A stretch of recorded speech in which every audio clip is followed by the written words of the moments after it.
Tahu nggak sih ciri-ciri fisik asam urat serta gejala awalnya? Nah, mungkin sebagian dari kita belum tahu. Dan kali ini gua akan konsultasi dengan dokter apa ciri-ciri fisik dan gejala awal asam urat serta bagaimana asam urat ini bisa menyerang tubuh kita. Buat kalian yang ingin bertanya, silahkan tulis di kolom komentar. Dan inilah Kata Dokter.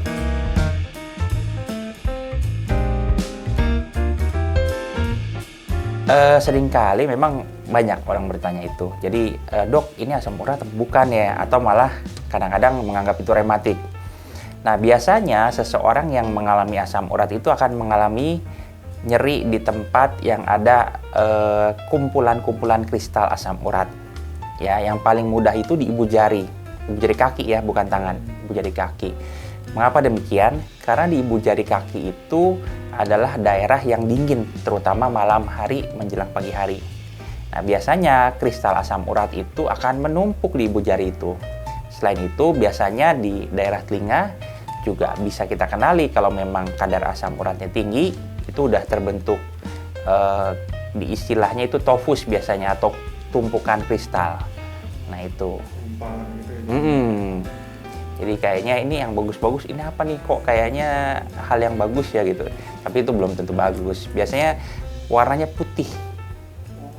Kadang-kadang kenampakannya kayak beras tapi ada di dalam telinga gitu. Keras, lembek atau gimana untuk yang awal-awal mulai? Fisiknya biasanya keras.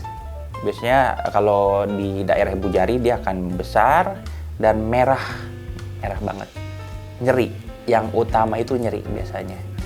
Bagaimana sih proses asam urat itu terjadi dalam tubuh kita sehingga dia membuat sebuah kayak gumpalan kristal itu membengkak, bahkan ada yang gede banget gitu, dok? Ya, jadi prosesnya dari makanan terus diserap oleh tubuh.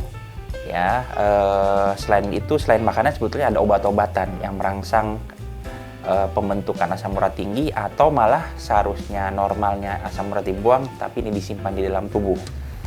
Akhirnya dia akan dibawa oleh pembuluh darah ke ujung-ujung jari, terutama kaki, ya. Kemudian dia akan menumpuk di situ. Karena di ujung-ujung jari dan kaki itu ada pembuluh darah. Yang utama itu pembuluh darah utama, kemudian pembuluh darah balik. Di tempat itu akan terjadi kesulitan, di mana darah yang mengandung kristal itu akan terjadi penurunan kecepatan. Ya, istilahnya kalau kita naik mobil ada tikungan, pasti kita melambat kan? Nah, di situ terjadi perlambatan. Karena terjadi perlambatan, maka akan terjadi penumpukan. Lama-lama menumpuk. Gitu ya? Iya, betul. Dan akhirnya terjadi apa yang disebut penumpukan dan pengkristalan. Pengkristalan itu di mana? Di daerah sendi. Sendinya tepatnya di ujung tulang biasanya.